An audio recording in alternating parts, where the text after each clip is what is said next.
Thank you, Terry, for coming on today with me. I'm really pleased to be able to share about your book. I have it here with me, Learning Yay! Happening. And let me just start by saying we have enjoyed this book.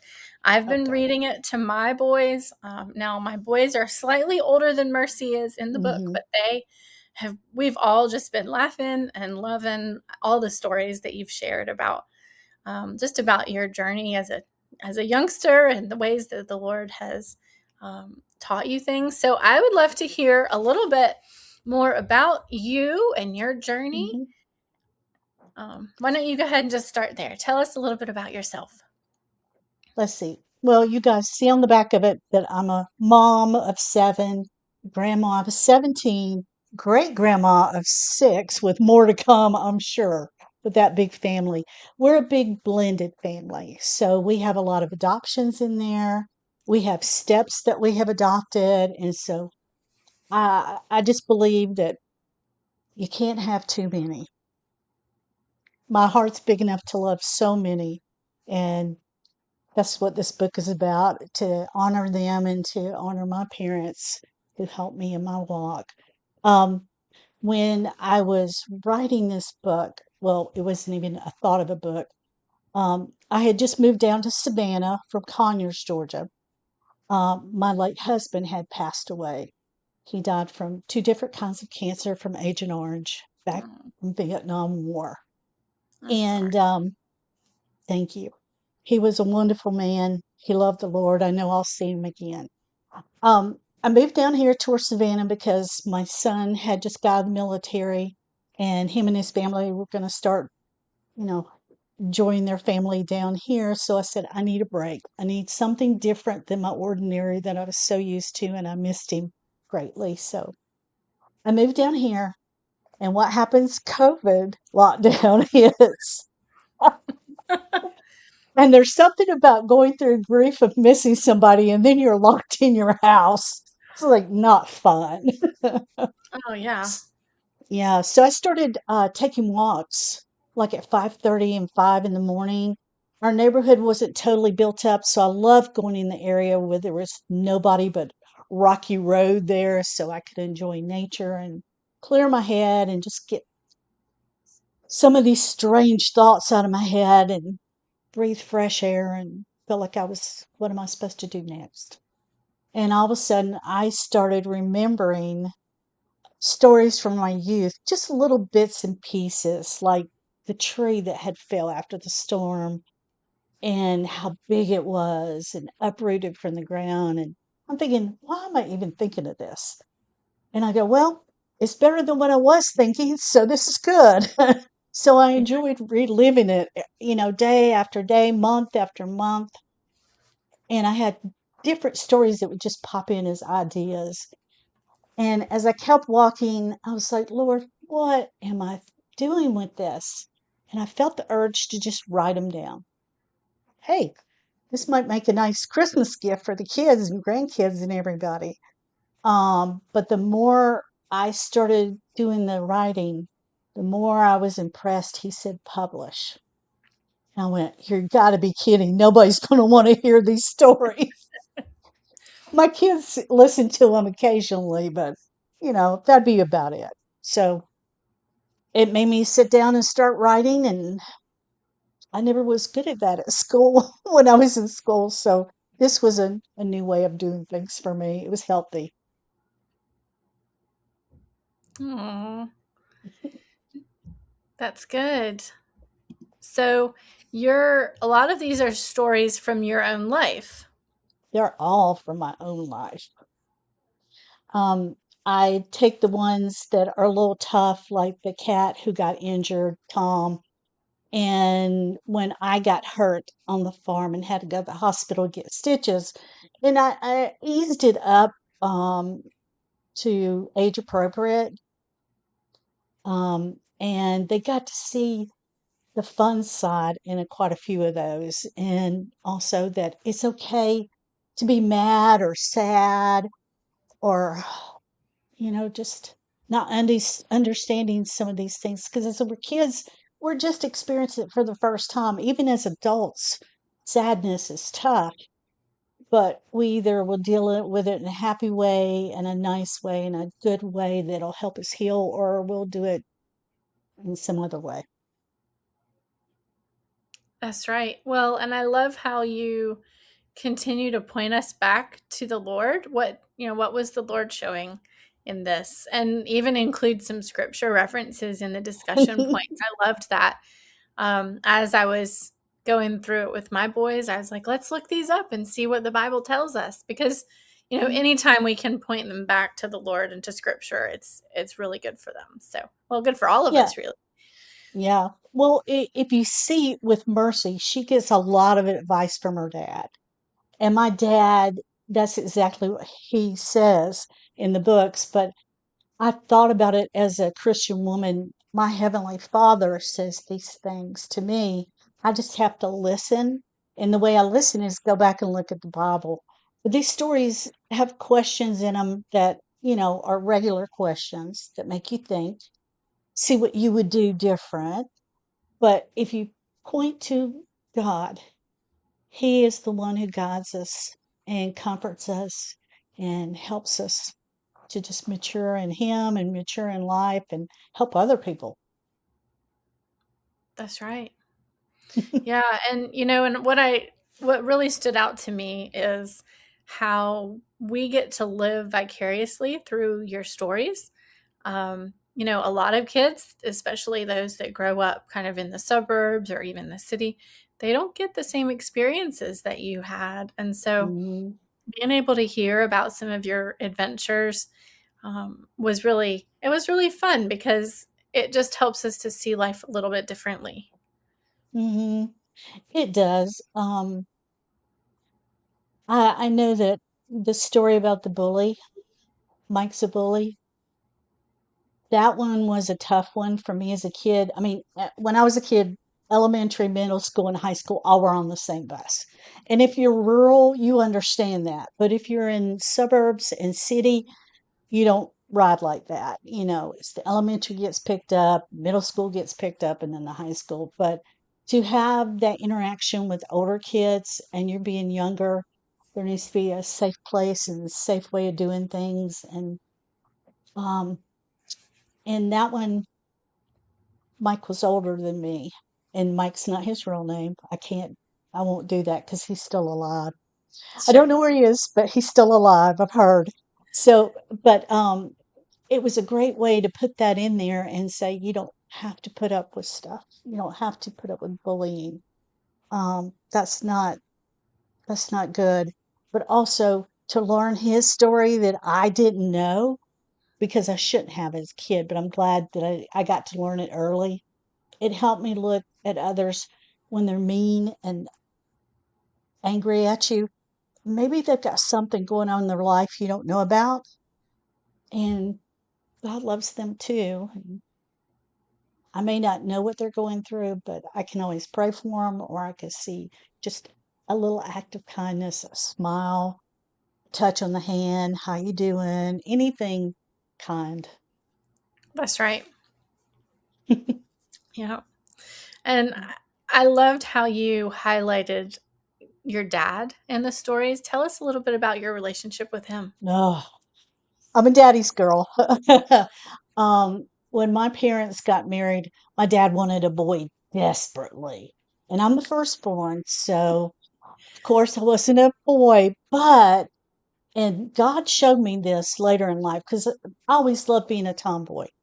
Um, if he was digging, I was going to dig. If he was nailing, I was going to nail. I was going to do everything he did. But God showed me, He said, Terry, you're supposed to be a girl. If your dad had had a boy, he was raised by a man who was very mean and hard with his boys. And my dad would have shown the same kind of raising a child, a boy, that he would have done to me. And that wasn't what it was supposed to be. So he got to be the girl's dad, and he was so good at it. He encouraged me. He'd always tell me great things. And there's a story I don't put in there, but um, what I used to love to watch him shave in the bathroom. He'd be shaving, and it was those kind that had the straight razors and all. Oh, it was dangerous now, but um, I picked up that razor one time when he was not in the bathroom and I put shaving cream on and I went to shave and he walked, I had the door open. He walked right there and he stopped and I was getting ready to touch my face with that blade and he said, "Baby girl," just as sweet as he could say it. "What you doing?" And I was probably 8, and I said, I'm shaving, Dad." And he goes, "Oh, oh, oh," and he reached to grab my hand. He goes, "No, no, no. Pretty girls don't do that. Only ugly old men do that." And I mean, I could have had a nasty gash on my face if he had have hollered or jumped, but Yeah.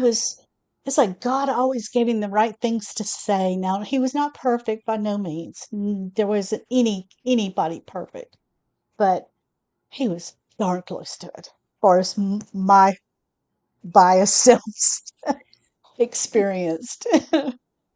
Oh, that's Yeah. amazing. You know, I love how you can see God's hand even at giving your dad a daughter first. Now, are you the Hmm. only child or did you have other Mm-mm. siblings? I have a sister who's younger. I don't include her in the stories because um, she has some difficulties remembering our childhood and a couple of other things in high school. Her friends have even said so. So I don't know what's going on, but I want to honor her by not telling anything she wouldn't agree with. So I don't put her in the story, even though I do have a sister and I love her. Oh, no, that's good that you can honor and protect her from, Hmm. any harm that she might have experienced. So that's great. Yeah. And and the fact that the Lord gave your parents two daughters, as you say, it let him be a a girl dad. Um, Hmm. and I think the Lord did the same for me because Oh, I I lack some compassion at times when it don't we when it all? comes to doing silly things. Hmm. And if I'd had daughters, I might not have been as Hmm. gentle as they needed me to be, and so, the Lord knew that I needed boys, and He made me a boy mom, and I am Cool. growing tremendously in my gentleness, but being able um, to just see the Lord's hand of Hmm. provision and knowing what was gonna be best for our family. Isn't it amazing? Hmm. He has a Hmm. plan. I'm like, really? I thought I had it all figured out. Yeah, I've got quite a Oh, few girls, and my son came along, and I had a best time with him because the tomboy in me came back out. So I got to play with rocks and dirt and all the fun stuff that girls didn't want to do, and climb trees, and so yeah, it was cool. aw, that's great.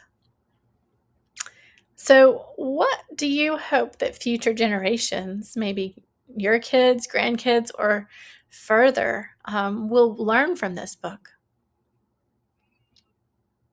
Well, uh, the feelings that they have are normal.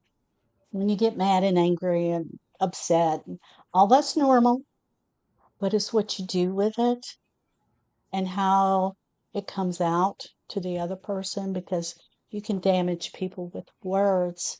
But the biggest thing I hope comes from this is communication. That's why the questions are back there. Because whether you're using it for bedtime reading, classroom, homeschooling, it gets you time to ask the question and the kids to come back and say what their response is, which is unusual. A lot of times it's pretty funny sometimes, and sometimes it's very serious. And you're like, wow, I never thought of that. But just opening up that lines of communication because if you do it young, by the time they reach teenage, ooh, you've already laid a great foundation because teenagers, if they don't have that young, they're not going to want to talk to you about anything, and that's not good because then they'll be listening to their peers and they need some adult guidance. That's right. Yeah, communication is so important. Hmm. How old are your kids now? Oh, my kids, the oldest one is 50 something. She's 12 years older than me. She's one of the adopteds. And the youngest ones are 42, 43, 43. Have a grandson, my first grandson, and he's 35 because he got adopted at 10. So that pushed me way on up. So I get to be a grandmother really young. I'm loving it. And now he has children, and some of the other grandchildren have children. So the youngest one is 1 year old out of the great grands. So yeah, I've got so many different age groups, and us being blended. Math does not work in our family. Found that out. That's So that's it's that's a lot more perfect. fun though. You get to squeeze in extra Oh yeah. generations. Yeah. And they all interact so well together, which is amazing. Um, they just in God's Bible, it said that, I'm not a Jewish person. I'm not Jewish. And those were his chosen people at the time. And if he loved them and then he decided he wanted to love the Gentiles, he sent Jesus. And when Jesus says that we're going to be joint heirs, not stepchildren, not grandchildren, not redheaded grandchildren, but we're going to be joint heirs with Jesus. So if God could love that big with so many different kinds of people, colors, the whole bit, then guess what? I can do that too. I can follow his example of loving anyone, everyone. And that's why I don't say this is my half child, my stepchild, my adopted child. No, they're all my children. They're all my grandchildren. They're all my great grandchildren. I don't care where they come from. God made them. I love them. Oh, that's beautiful. So how many are there now? There's 43 of us. Oh, Yeah. that's awesome. I remarried in 2021, a gentleman here in Savannah, raised in Savannah, um, and he never had children. So all of a sudden, the day he got married, he had great grandchildren. He's like, what happened? But Never a quiet moment now. no, he's not used to that. Oh, so he's getting used to having a big family that he's never had before. And they've named him Pop Pop, so that's pretty cute. So they've accepted him and loved him. So Oh, I love yeah, that. That's I do too. wonderful. I did want to Now, tell you about a kid that one of these stories, he gave me a reaction to it that I did not expect. okay. Um, his mom goes to our church and she's in the children's department and she homeschools her children. And I just gave her the book, said, hey, would you mind running this book through your kids, whether you do it at nighttime or in your curriculum, whatever, and give me some feedback? She said, sure. So her kids were like in second and fifth grade. So she came to me when she finished. She said, oh, they had a good time. They enjoyed it. She said, but Noah wants to talk to you about something. So Noah came over there and I said, hey, bud, what's up? He said, did you like the stories? Yeah, but are they true? I said, yeah, they're true.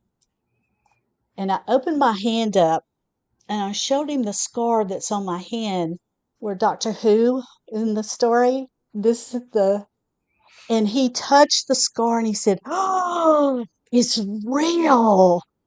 When are you going to write some more? Thought it Oh, was the sweetest thing I ever heard. But it took me by surprise until he touched that. And it reminded me of someone we know in the Bible who had to touch Jesus' scars, see if they were real.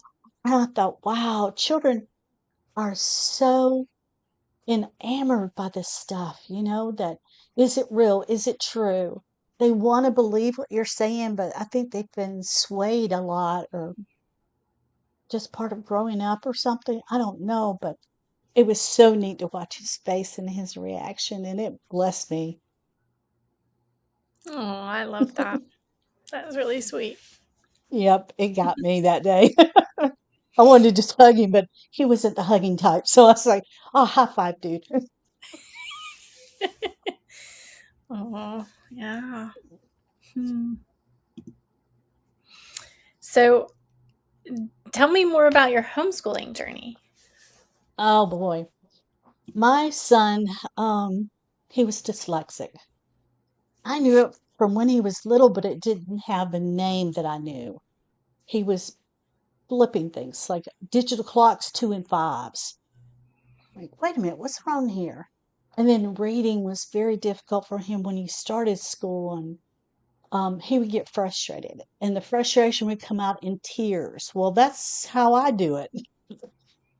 And the teachers all wanted to put him on medication. I'm like, he doesn't need medication. He's frustrated. And when he gets frustrated, this is how it comes out.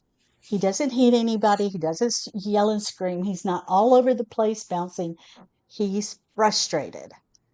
And so that's when I realized I needed to find another way to help him learn because the school wasn't going to do it, you know, and he didn't need to go into any, he didn't need to be held back because of one problem. Um, so I started looking into homeschooling and trying to find the right curriculum and trying to find people who did it. And it was a little difficult back in 1994, but I came across some ladies that had a little group that met at their church, and we sort of talked about curriculum. We talked about this, that, and the other, and it worked pretty good for middle school.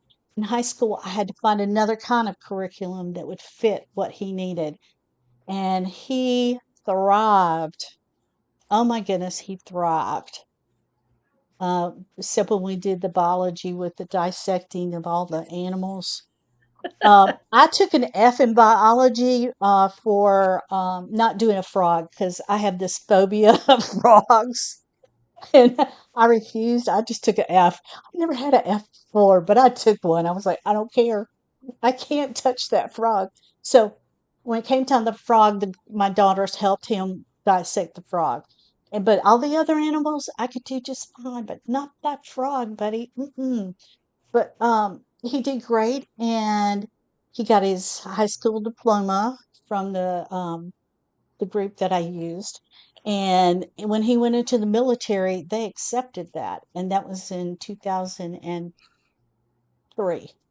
So, I mean, that was the hard part back then, was trying to get a high school diploma that someone would recognize, like military in different places, colleges and all. But he went right into the military, and they accepted it, and he's smart as a whip. He struggles with some things, but he's learned how to adapt. And I didn't have to put him through that being medicated thing. That was not going to happen. Yeah. Yeah. I think that's a similar story to a lot of families and parents recognizing that they can take a more intentional route. It's really Hmm. good for the kids and surprising, good for the families too. Hmm. It is. It is. And you guys have got so much support now. I wish there was more of it then, but that was the infant steps, where everybody's taking their baby steps and getting there. That's why I really tell people when they're talking about it, I go for it. Just go for it. You'll be surprised the, the resources, the curriculums. Oh my goodness. And we were able to mish and mash and work it just fine into ours because I mean, you need to make it pliable to your student, and to the person who's having to teach it, and you're having to do something that you can afford, and you need support so they get with other kids and people who can help each other with different subjects. That was a big deal for me, trying to find somebody to help him teach algebra. Oh, algebra. I made it through it, but you know but yeah, I love I love the fact there's so many groups out there now. I really do. Yeah. Hmm. So, when you're taking a story and turning a real life event into Mm. something for children, how can you balance making it age appropriate and imaginative, engaging for them, and also sticking to what really happened? Well, I do have a good imagination, which helps me, but it also helped me play too and get in trouble sometimes.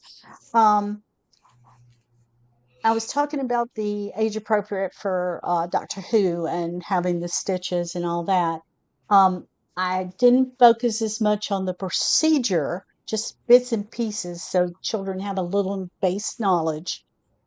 But I started talking with the doctor, and that's the part that kept me busy in my mind when I was having it done back as a kid. But it also keeps the kids who are reading it still engaged in this story. This is about something that's not quite in their wheelhouse yet, or maybe it is. And I think that makes it more appropriate for them, to where they're thinking a little different, but they're still realize, okay, there's something going on that I haven't had done before or something. Hmm. Yeah. What sort of advice would you have for young aspiring writers? Oh boy. Okay, I don't know whether they're busy using their tablets to write stuff or a good old fashioned notebook. I had a notebook. And what did was I laid it on the counter where I usually sit to eat or read something, or I have right near where I was going to be if I was sitting in the chair. And when the ideas start to pop up, I would just write that little blurb down. Cat has an accident in the farm. Okay. And then later on, I come back and I go, wait a minute, what happened during that time? Sometimes I remember what happened after, sometimes I remember what happens before, but it's only a part of the story. So you just write that down. It doesn't have to make sense. It doesn't even have to be a sentence. It can be nice and messy. I don't know if you can see it. Can you see any of that Oh, there it gerbil? comes. There Yep. it goes. Okay, you Wow. see all that? That Yep. is, if I turned that into school, they would absolutely kick it right out. Sometimes I didn't spell right. I didn't put punctuations in. I just started writing and scribbling, and it just kept on and on and on and on like that. And that's okay because eventually I started putting it together. I'd go back and write again, and it would start to make a sentence that looked like a sentence and a paragraph that sort of looked like a paragraph. But this paragraph should have went way up here, and this one should have went down here. So I just drew lines everywhere. Oh, honey, I had more messy stuff all over the place. I mean, do you see that messiness? And that's on Yep. the type. That's typing it on the computer. Do you see all that messy? And I did that 5 times before it ever became a real story, and it was to where somebody could actually look at it and proofread it for me and go, "Wow."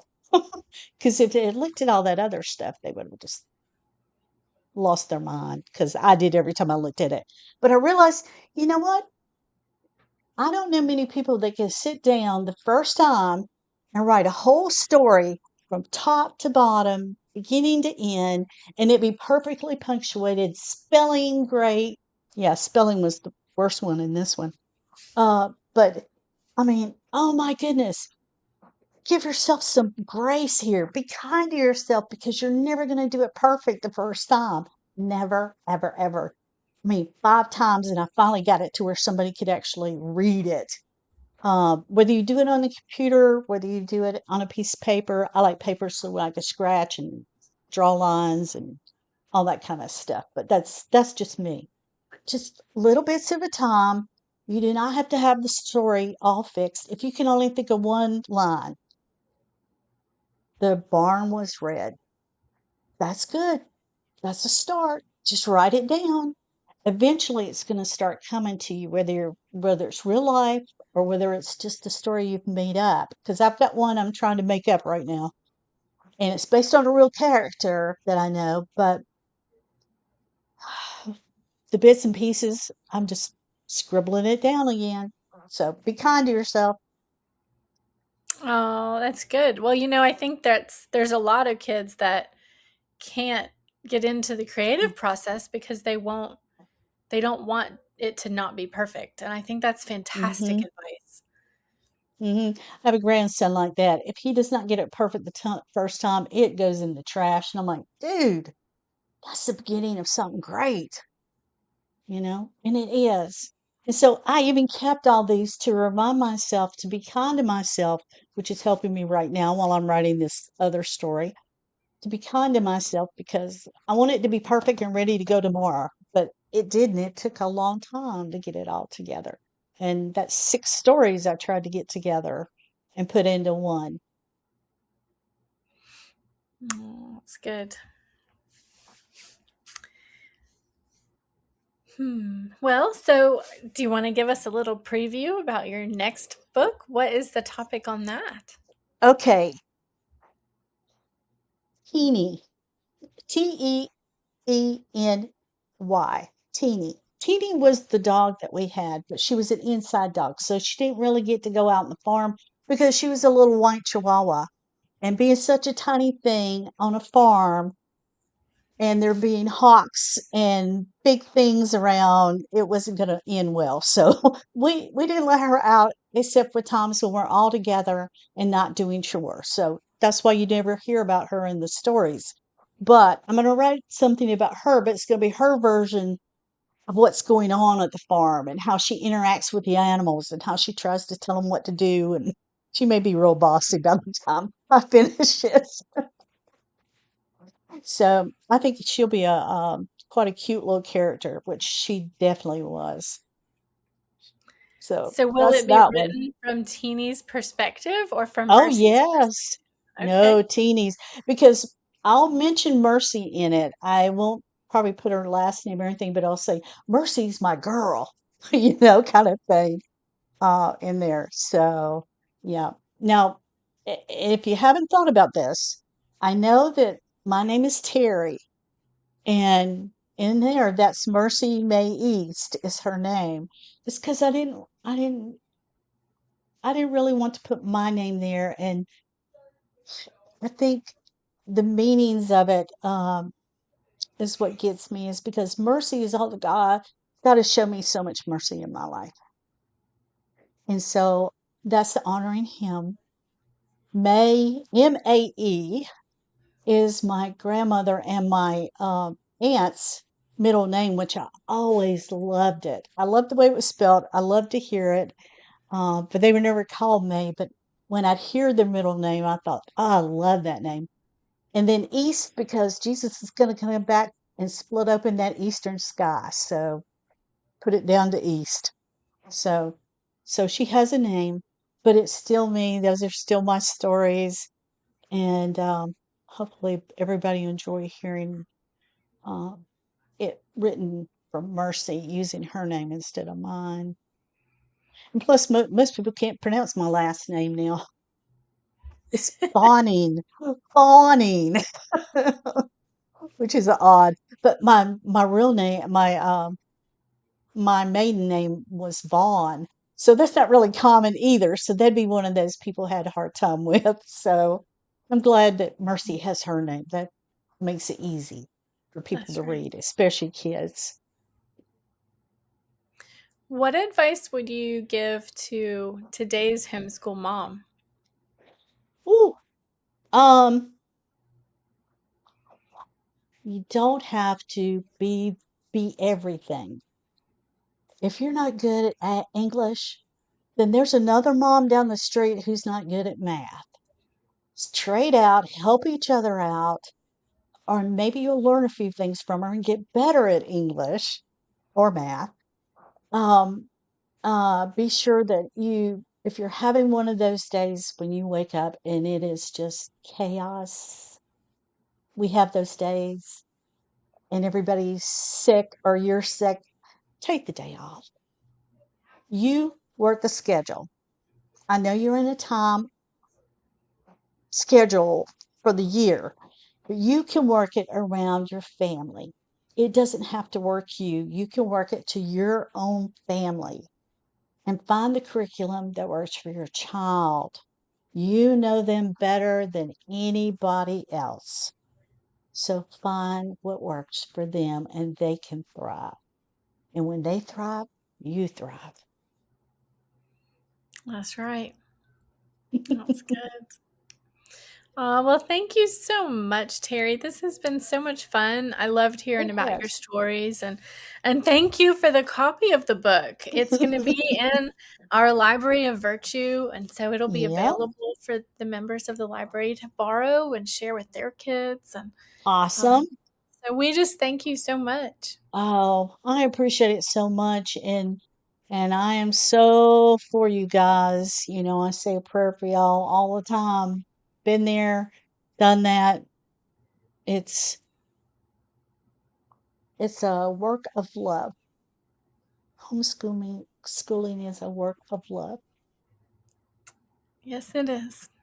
It is. It is. And it's a privilege.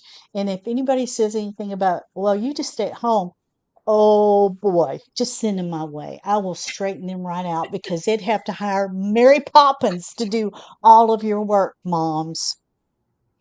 And they can't afford Mary Poppins. So, No way. Mhm. mm-mm. You Well, guys thank can go on Amazon if you want to find the book, if you need to yeah. get it. Good. Yeah, Yeah. I'll get a Um, link and include that in the description. yeah. Also, you'll probably see these two Mercy's Healing Oh, Waters. These are the stories in picture book. So this is only one story, and that's about the cat. This is the one about Mercy getting lost. Those I started as picture books. It's the only two I've done. And then all of a sudden I'm like, do you know how long it's going to get me to publish all these? How much money it's going to take and all? And I said, no, I'll go to chapter book, and they can have all the stories in one book. But they don't have pictures, a bunch of pictures. They only have a few pictures. But for the little ones, that one's really cool to sit and just flip and show and in little groups. So um, you guys can do it that way too. oh, thank you. That's great. That's good. Well, thank you again for coming on with me and Ah, for sharing your heart. And oh, I thank know that you. families that read your book are going to love it. Good. And if they ever want to email me, I've got some other quite in-depth questions you can ask in that, especially with older kids. Okay. So you Good. can yeah. So your age kids, there's some good ones in there. I'll send you a copy. Okay. That would be great. Yeah. Yeah.